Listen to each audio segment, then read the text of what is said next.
Hey, welcome to Tutorial Lore. This video explains the Tim Hortons Coffee and Bakery app and whether it's worth using. Quick disclaimer. This is an explained review based on user feedback and online data, not personal use or a visual demo.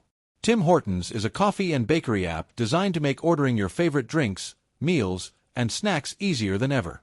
Available on both iOS and Android, it lets users browse the full Tim Hortons menu, customize beverages and food items, and place orders ahead for pickup or delivery.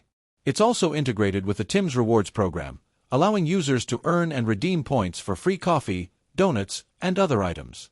The app's main feature is its mobile ordering and reward system. You can order ahead, skip the line, and get personalized offers based on your past purchases.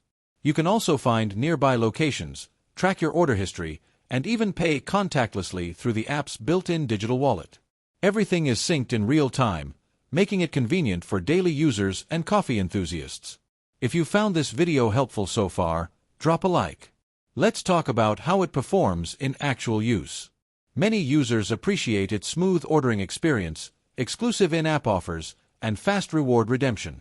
It's especially useful for busy mornings or commuters who want their coffee ready upon arrival.